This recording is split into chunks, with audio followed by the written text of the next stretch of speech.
Welcome to the show where we unearth new ways of looking at ever-evolving life around the world, seen from a number of different industries, cultures, and backgrounds. But there's one thing that unites everyone I speak to. They all want to do their part to make the world better in their own unique ways. It's a uniting passion. Whether they're from the commercial world, third sector, or public sector, from the global north or the global south, my name is Philippa White, and welcome to Thai Unearthed. Hello, and welcome to episode 43 of Thai Unearthed. Today we have my longtime friend Jon Alexander with us, and he gives us a lot to think about in this episode. What does it mean to be a citizen? What are we doing to ourselves when we tell ourselves we're consumers over 3,000 times a day? How is the world changing? And what would the impact be on society if the private sector started to treat its people as citizens and not consumers? We cover off a lot. Jon is co-founder of the new Citizenship Project, a strategy and innovation consultancy that aims to shift the dominant story of the individual in society from consumer to citizen. They've worked with The Guardian, the European Central Bank, the BBC, Amnesty International, the National Trust, the British Film Institute, the Tate Galleries, amongst many others. And they're a certified B Corporation. Now, Jon started his career in advertising, and that's how we know each other, and is a proud former winner of Brand Republic's Big Idea of the Year award for creating the concept of My Farm in 2011. The idea was to hand over decision-making on a real working farm to the public by online vote and debate as a way of engaging people with sustainable food production.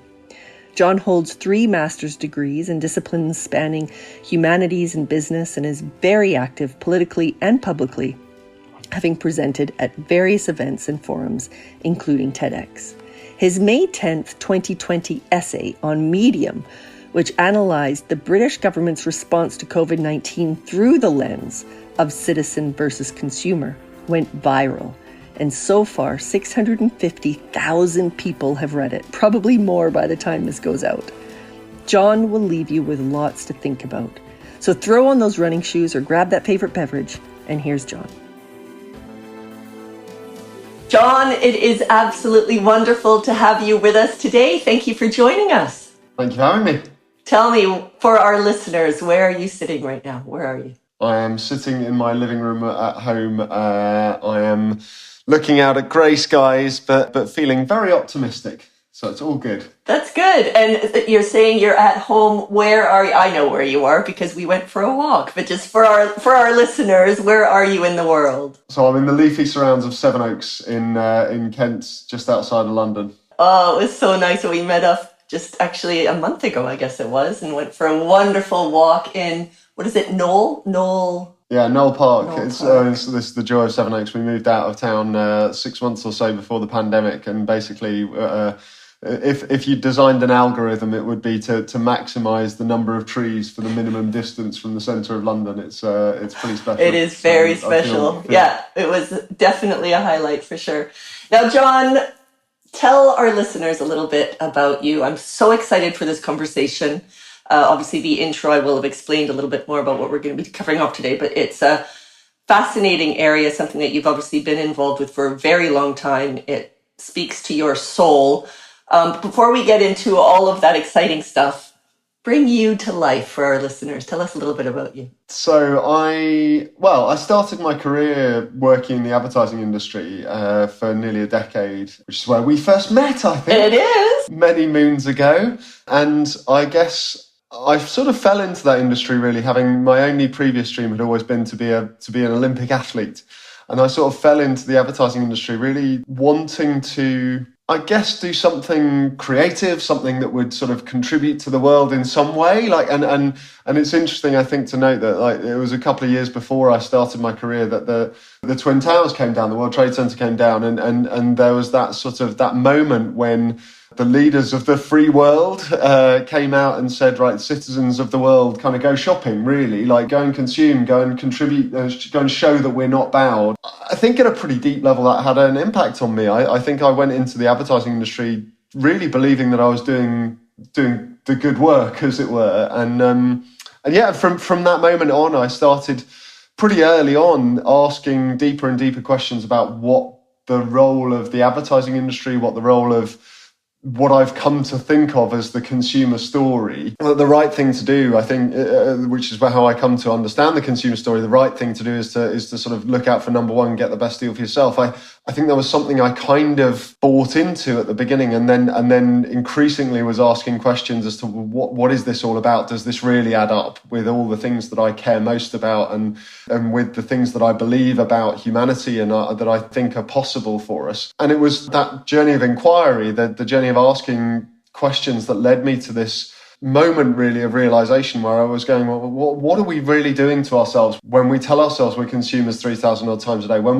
we're surrounded by that messaging all the time? And what would it look like to put the creative energy that goes into that into something else? And that's really been the journey for me, like a journey of asking questions and trying to find better questions, trying to be someone who I want to be in the world. So before we get into you leaving advertising and obviously the book and the new Citizenship Project and all this exciting stuff, you were a rower. Yeah, so I'm still like a part of me. I consider myself an athlete still. I think it's sort of an ever more tenuous connection to that identity, that part of my identity. But yeah, I used to row pretty seriously. I did junior under 23 international, rowed at Cambridge. Like I was on a path, and I. What did you row? What did you row?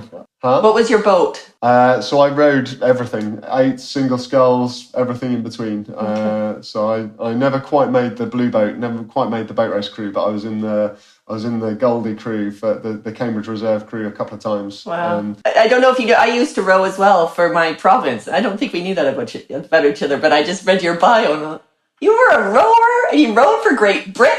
That's amazing. A good friend of mine, and still someone who I'm talking to actually about how this citizen story shows up in elite sports, was the Canadian Olympic rowing coach for a good long time, a guy called Martin McElroy, who I should maybe introduce you to. Oh, well, my friend, she rowed in the Olympics for Canada, won a bronze, I think, or silver. I can't remember. She was in the 8. So she would have been coached by him. So it was actually 2 Olympics ago. So. But yes, rowing, my brother was a big rower as well. He had to make the decision whether to go Olympic route or go to study, and he went to Cornell and ended up doing engineering. But yeah, very similar. Yeah. So, but it's interesting because obviously you're a triathlete as well, aren't you? Yeah, I am now. Yeah, that was the change when I quit rowing in about 2007 and wasn't doing any sport seriously for about 8 months. And then my partner was like, you need to find another sport. Actually. And I think it's interesting because you and Jane both train together, don't you? And I think Seven Oaks is knowing that nature is such a huge part of you, obviously triathlons and just insane exercise, and you can do that on your doorstep, can't you? Yeah, it was a big part of the decision to move here. We're quite odd. We actually we took an Airbnb for a week in Seven Oaks before to make the decision to move here, in order to do a week trial membership of the triathlon club. So other people make their decisions on slightly different bases to us. I guess on a serious level, like it's my meditative practice. It's my reconnection, and whether it's running, swimming, cycling, like all of it has that kind of healing quality for me. Like totally. Sometimes I joke that it's the only time my brain shuts up, when I'm physically exhausted. So I hear you. And so it was also when you were in advertising that you did the sustainability degree. Yeah. So as I was starting to ask these questions about sort of what are we doing in the world, what's it all part of, what's the bigger picture, rather than just sort of the individual briefs I was working on, there were some things that I felt conflicted about in individual items of them, but there was also something bigger about sort of what they all added up to, what the broader story I was part of was. I went to do a part-time master's at Bath University that at the time was called the Masters in Responsibility and Business Practice. It was essentially built, Anita Roddick was one of the founders of the course, and it was somewhere between change agent training and 2 years of group therapy. And it was really about holding a space, and so many fascinating things have come out of that program. The things like the Carbon Disclosure Project, which obviously now is very influential in the world of finance. Things like Forum for the Future, I know, has strong connections to that Masters, and an awful lot of things there. An organisation called the Purpose Disruptors, which is directly working in the advertising and communications industry to sort of hold deeper questions about what's going on there. A lot of these organisations, and New Citizenship Project is one of them, were born out of the alumni of this Masters by a leadership project, like all sorts of things. And yeah, so I went to do that, and it really held a space for me a safe space, I think, to go further and deeper into these questions about the role of advertising, the role of the story of the consumer in society. And that time, that sort of, which was end of the 2000s, was really quite difficult and dark for me, because I felt like I was trapped in the negative side of this work, the kind of the analysis and the diagnosis of what I believe consumerism to be. And that took me like I say, to some pretty dark places. There was a point where I actually found myself still working in advertising, asking these questions, doing this research, and I found myself standing on Oxford Circus tube station every evening for a week, like actually sort of physically retching, like at some like quite visceral physical level. I found my body kind of rejecting who I was and what I was doing, and what I was, and how I was understanding what I was doing. And it was the master's course that held the space for me to be able to do that. Is a weird language, but I think I needed, and I think where we are in our society today, we need some of that. We need some of that holding, because I think we do have to ask, I think collectively as societies, we need to be asking at the moment really deep, difficult questions about what it is we're doing, and be able to hold each other in that process and find ways the other side of that, but that are genuinely commensurate to the scale of the challenges we face. I think we're in a moment in time where the sort of nice, everyone's a winner, like we don't have to change that much, it's just like adding another bottom line or whatever. These sorts of solutions just don't cut it anymore. Talk to us about citizens. What does it mean to be a citizen? For me, I think there's two ways to think about citizenship. The first is the way that we sort of more immediately think of it, which is as a sort of status, like where are you a citizen of? Where is your passport from? Like, and the opposite of citizen in that context is a non-citizen, someone without the rights and opportunities and benefits that derive from having a passport or whatever. So what I'm talking about when I talk about citizenship is actually an idea of the individual in society, an idea of who we are and what we can and should do. And a story, more than anything, a story about what it is to be human and what it is and what the right thing to do is. And for me, the idea of a citizen is someone who can and wants to shape the world that they're part of, the society that they're part of for the better, that who brings their creativity and energy and ideas and resources to bear on the world that they live in, and who believes that they have a right to do that and a responsibility to do that. And I think, so one of the ways I describe the story of the citizen is it's a story rooted in an understanding that all of us are smarter than any of us. It's when we tap into the ideas and energy and resources of everyone that we will truly be able to find the best outcomes for society as a whole, because we will be drawing on that understanding. The more I've delved into this, the more I believe that actually humans are by nature citizens, that this is who we are. And secondly, that we are living in a moment in time where the technologies and the opportunities that exist in a way that arguably hasn't been possible at a scale that reflects the scale of the societies we're living in. Actually, it is possible for us to be citizens. It is possible to create a citizen society. It is possible to tap into collective intelligence and to organise our societies through collective intelligence in a way that has not been possible ever. Certainly not since we lived in a very different way. Since hunting and gathering was the norm. So it's a pretty deep set thing, but I think when you see it through that kind of lens, you go, this is a remarkable time of opportunity. It's interesting. When you started to define citizenship, I heard a lot of purpose. And when you finished explaining it, it was collectiveness. And that's the difference, isn't it? Because there's a bit of purpose in there, as in realizing a potential of somebody, which in your view is everybody is a citizen. But actually it's that collectiveness, isn't it? I think that's true. I think the way we talk about citizenship today, we often talk, like I say, you're a citizen of a place or whatever. And there's some really fascinating, like the etymology of the language is actually fascinating, because we tend to think that because city is a shorter word than citizen, we sort of think that the word citizen must come from city, and so like we think of citizenship as geographically defined. What's like fascinating actually, if you go back into the word city is actually a derivation from citizen rather than vice versa, and the word citizen directly comes from language that literally translates as together people. Someone who is, if you sort of push into that language, who is only meaningful in relationship to the others that they're with. And so there is a collectiveness that's inherent in the concept of citizenship at a very deep level, linguistically as much as anything else. Yeah. But I think what's important to emphasize is that is not a collectiveness that disappears the individual. I think the idea of citizenship is an idea of nested individuals. We are all unique, but it's when that uniqueness comes together that we become more than the sum of our parts. Yeah. It's like it's an idea of interdependence, not an idea of the disappearance of the individual. Yeah. And I think that's really important to emphasize, because so often the rejection of consumerism is seen as a rejection of the individual. That's not what this is about. So, Jon, I feel like in order for us to move forward, I think we just need then for you to define what is the consumer story. Sometimes I think of the advertising industry in particular as almost the priesthood of consumerism as a religion. If you think about the religions calling adherence to prayer, the most insistent religions in the world call their adherence to prayer 4 or 5 times a day.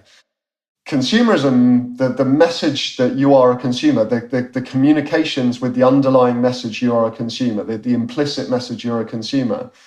We see, 3,000 times a day was the estimate back in 2003 when I started working in advertising. That was the estimate that was given to me then in framing my job.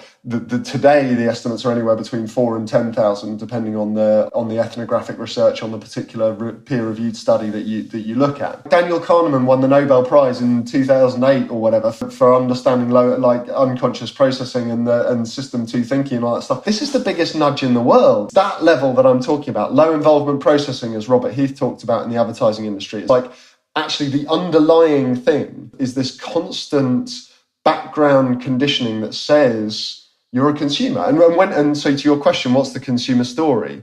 I tend to think in subject, consumer, citizen. That holding them together, I think, is really powerful. And so the subject story is one which says the right thing to do is to keep your head down and do as you're told, on the basis that the God-given few know best. And therefore, if we, the little people, keep our heads down, do as we're told, then the best society will result, because those God-given few will lead us there. The consumer story replaced that, I think, or has replaced that over the last century. And the consumer story says, look out for number one, get the best deal for yourself. And again, it's an idea of how the best society results.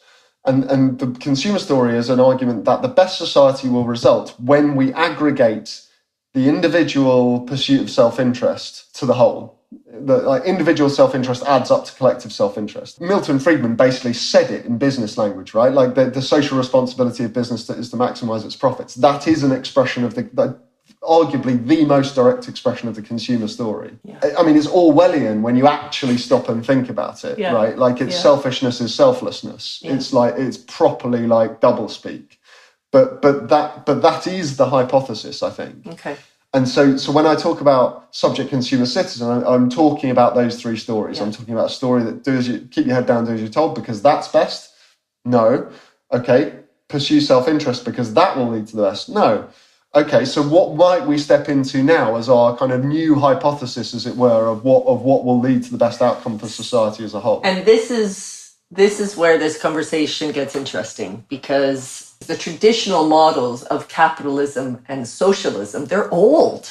Like they were created in a completely different time. And the world has changed. Customs have changed. Social reality has changed. And this is obviously what you touch on a lot. And, we won't have time to go into the history of all of this. But when your book comes out on the 17th of March, everybody needs to get a copy of it, because Jon does go into a lot. There's a chapter going through all of this in a lot of detail, and it's fascinating. You touched on it now. There's, of course, an inertia from big groups, and we won't name them, but I think we all know many of them that want to maintain the status quo, those old models. But there are these rumblings, and there are these companies and these people and these movements out there that recognize that the world has changed, and the vision of the world has to be more just and human. Dynamics are taking us there. Employees are looking for it. Consumers are looking for it. If we're going to be talking about consuming, there is this sort of movement. And, there was the lovely quote from Leonard Cohen. You say, there is a crack in everything. And I just wonder, and I said, consumers are looking for it too. And this is part of this conversation. I guess my question, and this is sort of a loaded question, isn't it? But what can this look like from a citizen point of view? What are we talking about? So where, in your view, do you see things going? And can you help our listeners kind of understand this new potential model? No, look, and I'll maybe pick off parts of that. I think the first thing I want to highlight is how important language is in this. I hear you using the word consumer, and I understand why you do, and I understand how present it is in the world that you and I work in. And I want to just emphasize that it really does matter. And there are social psychology studies, peer-reviewed studies, and which we've replicated at scale, which speak to this. For example, there's one study where you set a resource dilemma scenario. You say you're one of 4 households dependent on a single well for your water supply, and the well's starting to run dry. So you need to use less water. And then you ask people, to what extent do you trust the other 3 households to use less water, and to what extent are you prepared to use less yourself? And then if you split the sample and you change the word household for the word consumer for half of the sample, you get significantly lower levels of trust and significantly lower levels of willingness to compromise when the word is consumer rather than household. So that the moment that you use the word consumer, you are setting your brain on, and I'm not saying this to you. It's absolutely I kind of am, right? But when we use that word, we set ourselves on a train track where unconsciously we're limiting what we believe people are capable of. And when that is the normal language in our organizations and even in our societies, we cannot help but limit what people are invited to do and what stake and what power people are invited to have, because we implicitly conceive of them in a very deeply limited way. The second thing is about this idea of capitalism and isms and big words. And I'm one of the things that over the sort of years of working with these ideas and pushing them and shaping them and challenging them and losing faith in them and regaining it is thinking about the society that results at the end of it. And I think there was a moment for me where I was actually, I don't need to talk about capitalism or socialism, or I don't what I think is so empowering about this idea of a shift from consumer to citizen is you flip the telescope, basically, right? You're looking from the other end. You're not going how do we design, what does the ultimate world look like? You're going, what if we orient ourselves a little bit differently here from where we are? Let's come in, turn a little bit, and start acting. And what manifests as a result of that series of actions and thought processes may well be something different to capitalism. It may well be, or it might be citizen capitalism. That might still be a valid definition. I don't need to judge that. But what I do need to do is orient myself in my life and in my organization as a citizen rather than a consumer, and encourage others to do so as well, and trust and explore where that goes from there. The most exciting part of this work for me, and part of the research for the book, was looking at and interviewing my new hero, the digital minister of Taiwan, Audrey Tang, the world's first transgender minister, who is an awesome person. Dropped out of school at the age of 13, went to live with a matriarchal indigenous tribe in eastern Taiwan, transitioned, became a software programmer, worked for Apple and Google, and then basically set up a hacker movement called GovZero, or became part of a hacker movement called GovZero, which was a response to an increasingly authoritarian set of tendencies from the Taiwanese government no longer ago than 2012. And what GovZero, the reason they were called GovZero is because they created shadow versions of government websites with the URLs g0v.tw instead of .gov.tw. And they invited people into these processes of essentially sort of understanding what participatory democracy might look like just outside of government. Come 2014, the government tried to rush through a trade deal with China, and there was an Occupy-style protest. And GovZero brought in a broadband connection and started streaming what the protesters were doing. And the protesters were in the parliament, occupying the parliament, debating the clauses of the trade bill. And the Speaker of the Parliament in that moment, and this was actually the critical moment, and maybe we'll come back to this in sort of what this means for leaders of organisations. But the Speaker of the Parliament said, this is democracy. He said, this is what this space is for. Wow. And he refused to boot them out, despite being a member of the governing party, in the same way as our Speaker is a member of a party, but sets aside their membership in the UK. And since then, like, so much is completely different. Like almost all of the political representation changed in the following series of elections. Audrey went from being a hacker to being outside of government, to being a mentor to a minister, to now being a minister. Taiwan now runs a presidential hackathon every year focused on the Sustainable Development Goals, where they gather ideas from everywhere and try and do. They responded to COVID with a national team effort that included a telephone line that any citizen could ring into with an idea for how the country's response could be better, with a voicemail recorded by the president herself. I mean, it's just unbelievably transformative and an incredibly short scale of time scale. And that is part of the reason why I find that such an inspiring story, because I think what it speaks to is this is who we are. My first belief about humanity is that we are by nature citizens. My second belief is that we are by nature storytelling and story-dwelling creatures. And we are currently trapped in what I call the consumer story. But if we can give ourselves the space from that, it's not that we have to learn how to be citizens, that it's going to be some sort of gradual generational process. We just have to get out of the way, right? Like, and open the spaces and put trust in each other. You know what? So just in your book, and you talk a lot about the importance of flexibility, communication, listening, empathy. I talk a lot about that with Ty, and how those are the competencies that we need for today's world to be able to move forward. Everything you've just talked about with the Taiwanese example is all of that. It's listening, it's empathy, it's understanding, it's openness, it's embracing. And that's what citizenship is, right? It's understanding the other person. It's understanding. Exactly. It's coming together. It's being there for the other person, and it's understanding how I can impact you, or you can impact me. It is, and I would go one step further and say it's about creating space for the other. It's not doing things for people or just empathy in the sense of understanding what yours must be like and trying to help. It's about cultivating agency. What I've always admired about what you're doing and celebrated about what you're doing. I think it's creating space for people to become a different type of leader. Whether you're doing that's the individual experiences, or whether that's sort of the whole presence of Thai in an organisation. I think it's this space for understanding that when you create space for people want to step into that. And it's an idea of leadership that is neither about command and control, but nor is it actually about servant leadership. It's about facilitative leadership. It's about we are more together than we would be apart. It's not about people coming into these projects in other countries and with miracle solutions from the wisdom of on high. It's about people getting down and going, right, okay, what have you got? What can I offer? And how can that multiply? Together. And that is the beauty of it. So, John, what I really want to understand, and I think this is the crux of this conversation, because in the book, you provide lots of examples of NGOs involved in the citizenship conversation. The kicker and the future of this planet, and your thinking, which is hopefully going to contribute to it, is how we can engage the private sector in this way of thinking. Because the private sector, until now, I still remember in my business class with us, being forced to preach, what's the main goal of business? To make money! Which made me feel physically ill. Serious.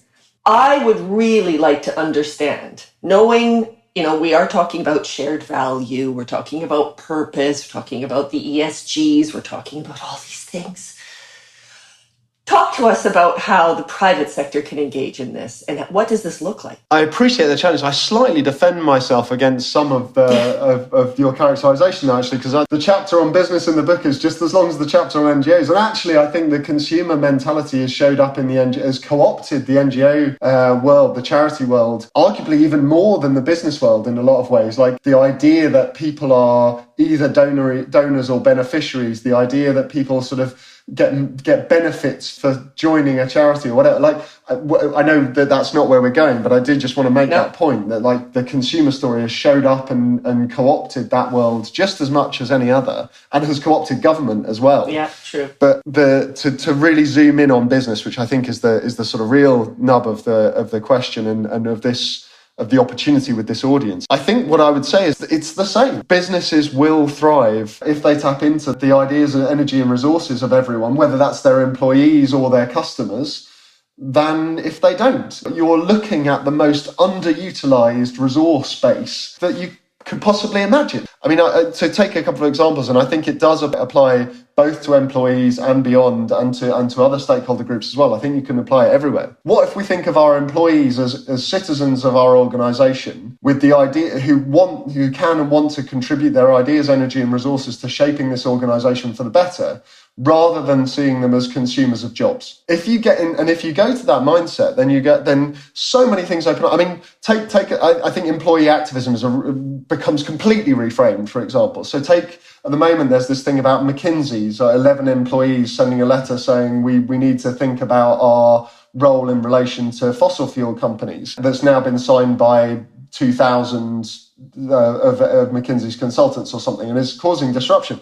And it's being managed as if those people, like the good ones, are being offered salary, like increases in salary in order to keep them quiet, and the shittier ones who are really upset about it are just being allowed to leave. And that's a consumer response from the organisation, right? If that organisation went, what really are we here for? And this is where purpose, as you've hinted, does come in. If we're really here to help the organisations, the most influential organisations in society, to perform better, then, which I mean, that's my approximation, I'm guessing, like, who knows if they actually have a purpose statement? I don't really care, frankly. But if I project that purpose onto McKinsey, then I go, there's some wisdom here, right? There's some smart people. How do I hold the space for them to bring them together? And not just assume that it's necessarily about kicking all those clients out the door, but I actually bring together a conversation that goes, okay, how do we want to engage in this? Like, if we are in a moment of fundamental change where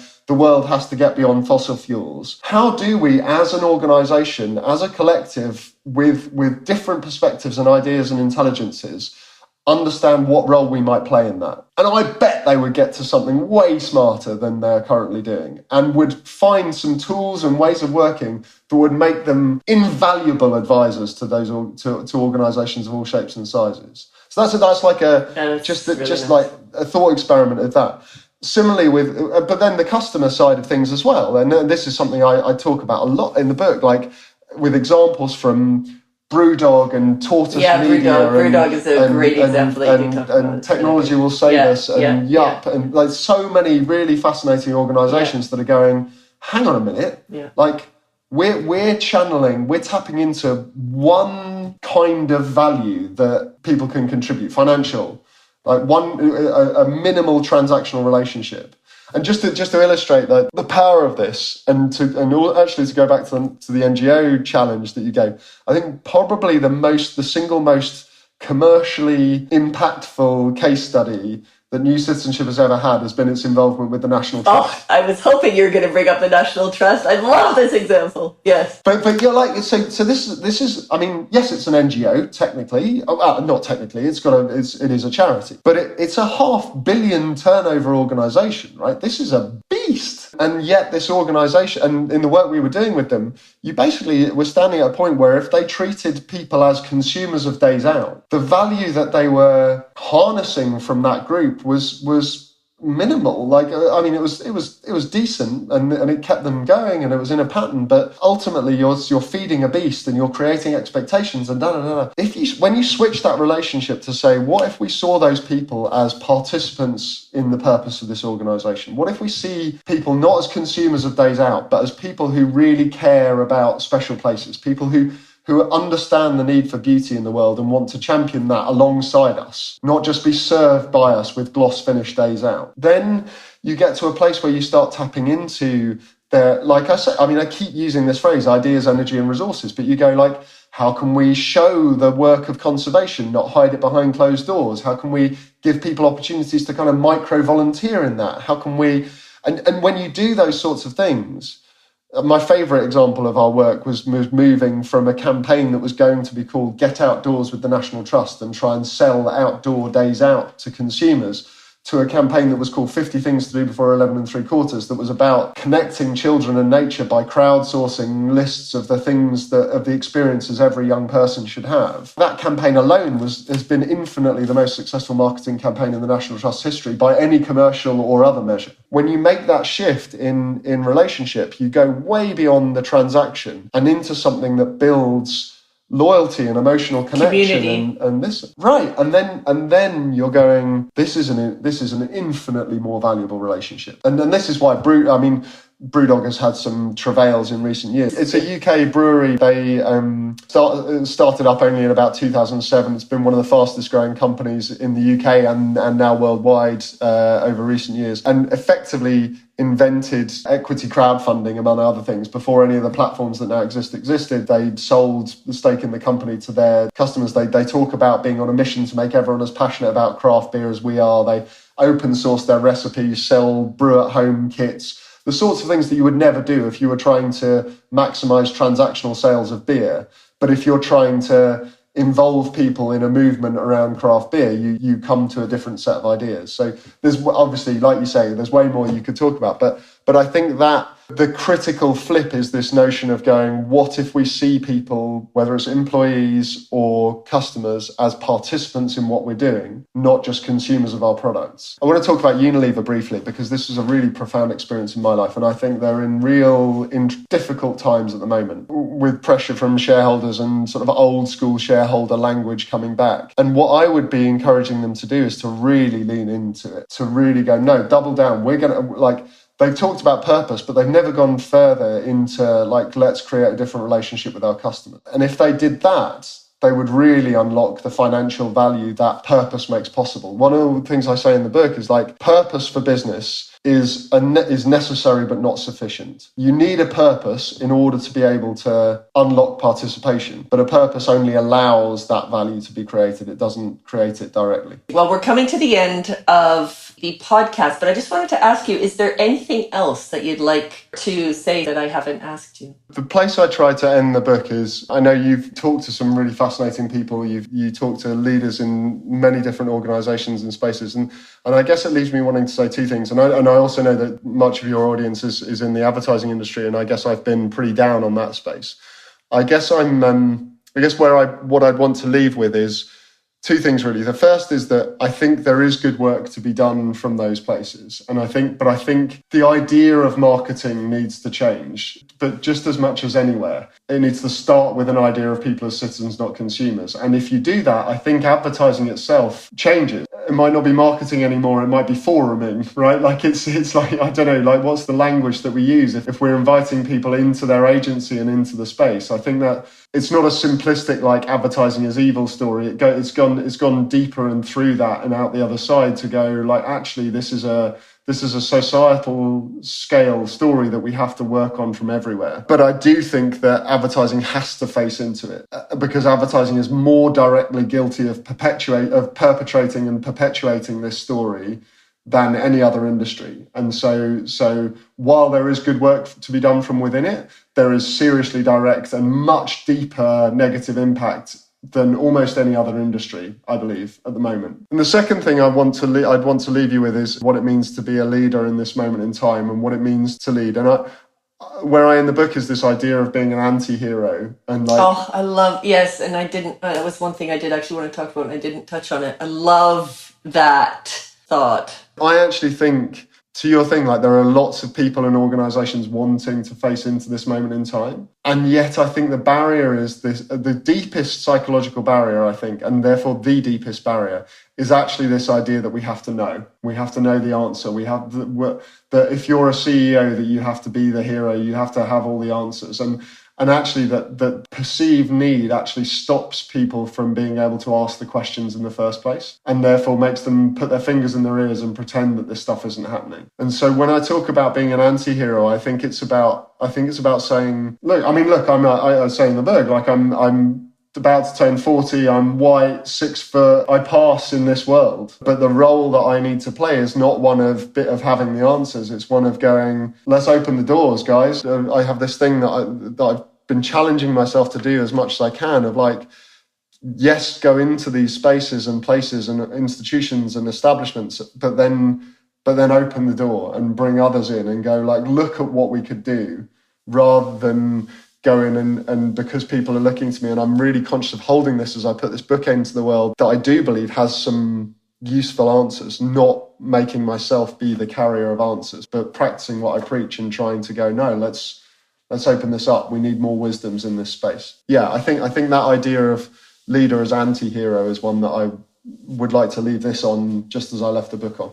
Yeah, I love it. I love it. I love our conversations. Jon, thank you for your time. You've left a lot of people with a lot to think about. I have mentioned it a couple of times throughout this podcast, but you can read more, and I do highly recommend it. It's a really great read and just leaves all of us with sort of lots to reflect on and consider as we collectively move forward with a lot of these challenges that we're all facing, and together we are definitely stronger. Thank you for your thoughts and your passion and your hard work.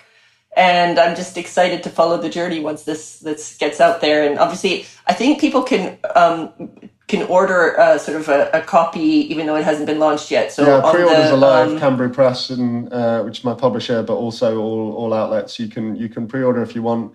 I'm trying to get all over the country, so and into organisations. If you'd like me to come talk, the default answer will be yes. Thank you for having me, and thank you. How can people reach you? Because on the blurb, I will put a link. Just LinkedIn, I guess. No, probably the best website is the site for the book, which is just jonalexander.net. Jon, it's been a pleasure as always. Thank you. I look forward to our next walk in the Knoll. Yeah. The Knoll Park. But until then, be well. Stay Lots well. of love, dude. And hope you feel better. Yeah, thank you. Yes. Talk to you soon. Bye. Hey, everyone. This is Philippa again. I hope you enjoyed listening. Now, this is your chance to get involved with TIE. If you work in the commercial world, whatever your profession, your position, or your experience, then TIE could be for you. You may have been in business for decades, but have always felt there's another way. Or you may just have a few years experience but want to do more. Equally, if you want to create game-changing employees and see your company impact the world, we've got you covered. TIE has never been more necessary than right now, and you can be a part of it. Reach out to me at philippa@theinternationalexchange.co.uk and I can tell you more. Or join the TIE Accelerator info session for more information. apply.tieaccelerator.com. Better leaders, better companies, better world.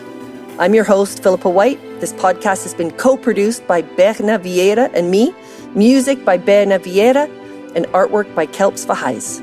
I hope we'll meet again soon.